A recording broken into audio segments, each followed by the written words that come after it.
పెద్దలు గౌరవనీయులు మన శాసనసభ పక్ష ఉపనాయకులు శ్రీ హరీష్ రావు గారికి, గౌరవ మాజీ మంత్రివర్యులు శ్రీ కొప్పుల ఈశ్వర్ గారు, మాజీ మంత్రివర్యులు శ్రీ ప్రశాంత్ రెడ్డి గారు, జిల్లా పార్టీ అధ్యక్షులు విద్యాసాగర్ రావు గారు, గౌరవ డిప్యూటీ లీడర్ శాసన మండలిలో శ్రీ ఎల్ రమణ గారు, శాసన మండలి సభ్యులు, మాజీ మంత్రి గారు, సోదరులు శాసనసభ్యులు కౌశిక్ రెడ్డి గారు, సంజయ్ గారు, పెద్దలు జగిత్యాల ఇన్ఛార్జిగా ఈరోజు ఇక్కడికి విచ్చేసిన మా పల్ల రాజేశ్వర రెడ్డి గారు, గౌరవ పెద్దలు పార్టీ జనరల్ సెక్రటరీ, మరి వాలంటరీ రిటైర్మెంట్ తీసుకుని ఆనాడు ప్రతిపక్షంలో ఉన్న మనతో కలిసి వచ్చిన గౌరవనీయులు శ్రీ ఆర్ఎస్ ప్రవీణ్ కుమార్ గారు, గౌరవనీయులు శ్రీమతి తుల ఉమ గారు, అట్లాగే పెద్దలు ఈరోజు ఇక్కడ ఈ కార్యక్రమాన్ని జగిత్యాలలో జరుగుతున్న బహిరంగ సభకి పార్టీ జనరల్ సెక్రటరీగా ఇన్ఛార్జిగా బాధ్యత తీసుకున్న గౌరవనీయులు శ్రీ గ్యాదరి బాలమల్లు గారు, ప్రాంగణం బాధ్యత అంతా వారే నిర్వహిస్తూ ఉన్నారు.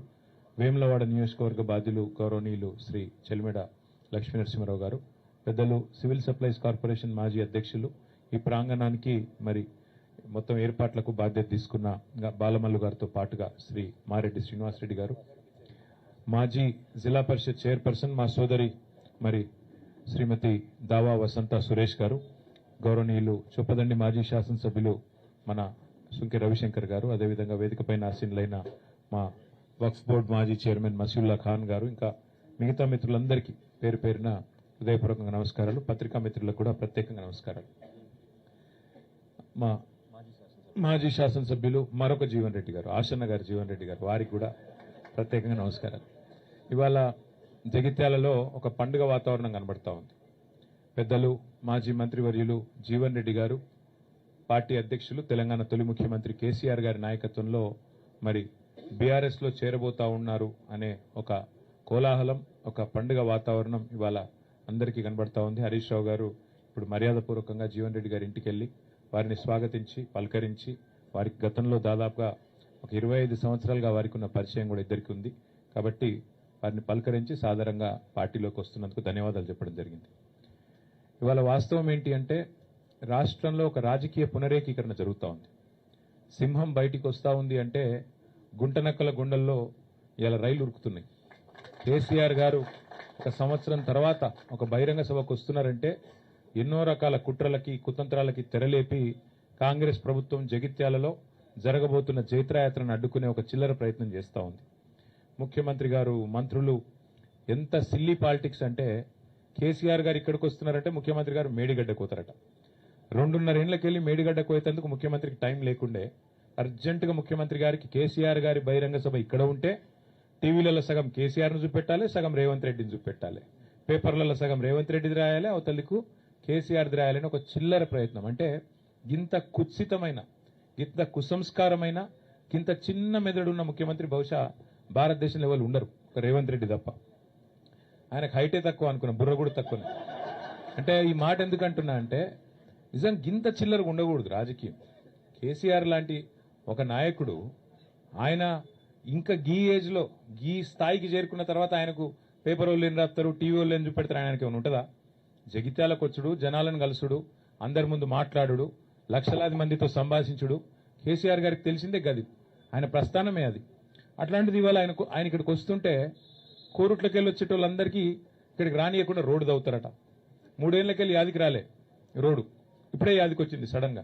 ఇంత చీప్ పాలిటిక్స్, ఇంత చిల్లర ప్రయత్నాలతో జగిత్యాలలో జన ప్రభంజనాన్ని అడ్డుకుంటామని రేవంత్ రెడ్డి గారు, అదేవిధంగా ఇక్కడ ఉన్న హైబ్రిడ్ ఎమ్మెల్యే, హైబ్రిడ్ కూడా కాదు, ఏం బ్రీడో ఇది, ఏ బ్రీడో ఆ బ్రీడ్ ఎమ్మెల్యే ఇక్కడ ఉన్న ఏ పార్టీ ఆయనకే తెలియదు. బీఆర్ఎస్ అని ప్రెస్ మీట్ లో చెప్తాడు, కాంగ్రెస్ పార్టీ ఆఫీసులో కూర్చుంటాడు, కాంగ్రెస్ పార్టీ మంత్రి పక్కకు కూర్చుంటాడు. క్రాస్ బ్రీడ్ అనాలనా, హైబ్రిడ్ అనాలనా, ఏం బ్రీడ్ అనాలే, ఆయన ఏందో ఆయనే చెప్పుకోవాలి. వాళ్ళు రేవంత్ రెడ్డి భయం ఏంటంటే, కాంగ్రెస్ లో భయం కూడా ఏంటంటే, ఇక్కడ కేసీఆర్ గారు వచ్చి జీవన్ రెడ్డి గారు, కేసీఆర్ గారు, మా రమణన్న, మా వసంత అందరు కలిసి ఒక వేదిక మీదకి వెళ్లి మాట్లాడితే జగిత్యాల నుంచే మళ్లీ బీఆర్ఎస్ జైత్రయాత్ర మొదలవుతుంది, దండయాత్ర మొదలవుతుంది, రేవంత్ రెడ్డికి భరతం పట్టడానికి తెలంగాణ ప్రజలు మరి రంగం సిద్ధం చేసినారని ఒక వాతావరణం వస్తుందని ఆయనకు భయం పట్టుకుంది. ఆయన అట్టర్ ఫ్లాప్ పాలన, 6 గ్యారంటీలని, 420 హామీలని, 13 డిక్లరేషన్లు, అన్ని వర్గాలను మోసం చేసిన విషయం బయటపడుతుందని చెప్పి ఆయనకు భయం పట్టుకున్నది. అందుకే ఈ రకమైన చిలిపి ప్రయత్నాలు చేస్తూ ఉన్నారు. కానీ ఒకటి మాత్రం వాస్తవం, ఇదే జగిత్యాలలో కేసీఆర్ గారు గతంలో ఎన్నో బహిరంగ సభలు నిర్వహించారు. ఈ సభ కూడా అద్భుతంగా విజయవంతమైతుంది. ప్రభుత్వం ఎన్ని ప్రయత్నాలు చేసినా, ఎన్ని చిల్లర కుట్రలు చేసినా అన్నిటినీ కూడా అధిగమించడానికే మా పార్టీ నాయకత్వం అహరహం కూడా కష్టపడతా ఉన్నారు. మా సోదరులు పల్లా రాజేశ్వరరెడ్డి గారు ఇలా ప్రత్యేకంగా జనగామ శాసనసభ్యుడు ఇక్కడికి వచ్చి వారు జగిత్యాల కేంద్రంగా జగిత్యాల నియోజకవర్గ పరిధిలో వారు బాధ్యత తీసుకున్నారు. పర్యవేక్షణ, అందరినీ కూడా కోఆర్డినేషన్ బాధ్యత, సమన్వయం. అట్లాగే మా ధర్మపురి కాన్స్టిట్యున్సీకి రవీందర్రావు ఎమ్మెల్సీ గారు, తక్కలపల్లి రవీందర్రావు గారు వరంగల్ వాసి, వారు కూడా ఇక్కడికి వచ్చి ధర్మపురిలో కొప్పుల ఈశ్వర్ గారితో కలిసి వారు కూడా సమన్వయం చేసుకుంటా ఉన్నారు. అట్లాగే మా చొప్పదండి నియోజకవర్గంలో మాజీ శాసనసభ్యులు పెద్ద సుదర్శన్ రెడ్డి గారు, వారు మా రవిశంకర్ గారితో సమన్వయం చేసుకుని అక్కడి నుంచి వారు జగిత్యాల జిల్లా పరిధిలో వారు ప్రయత్నం చేస్తూ ఉన్నారు. కోరుట్లలో గౌరవనీయులు మాజీ మంత్రి మరి శ్రీ ప్రశాంత్ రెడ్డి గారు, అక్కడ ఎమ్మెల్యే సంజయ్ గారితో, అట్లాగే మా జిల్లా పార్టీ అధ్యక్షులు విద్యాసాగర్ రావు గారితో వారు సమన్వయం చేసుకుంటా ఉన్నారు. వేములవాడ అక్కడ మా పెద్దలు లక్ష్మీ నరసింహారావు గారితో మాజీ పార్లమెంట్ సభ్యులు తమ్ముడు బాల్కా సుమన్ గారు, వారు అక్కడ బాధ్యత తీసుకున్నారు. ఈ రకంగా పార్టీ నాయకత్వం మొత్తం కూడా సమిష్టిగా పనిచేస్తున్నది. ప్రాంగణంలో ఇక్కడ బాలమల్లు గారు, శ్రీనివాసరెడ్డి గారు ఉన్నారు. సమిష్టిగా జీవన్ రెడ్డి గారి మరి చేరికను స్వాగతిస్తూ జగిత్యాల రైతాంగం గాని, జగిత్యాల ప్రజానికం గాని బ్రహ్మాండంగా మరి కదిలి వచ్చే పరిస్థితి కనబడతా ఉన్నది. ఏర్పాట్లు కూడా బాగా ఘనంగా జరుగుతూ ఉన్నాయి. ఎండల్ని కూడా దృష్టిలో పెట్టుకుని అన్ని ఏర్పాట్లు చేస్తూ ఉన్నాం. దాదాపుగా ఒక 3 లక్షల మంచినీళ్ల బాటిల్ కూడా తెప్పిస్తా ఉన్నాం. ఒక 2 లక్షల మజ్జిగ ప్యాకెట్లు కూడా తెప్పిస్తా ఉన్నాం.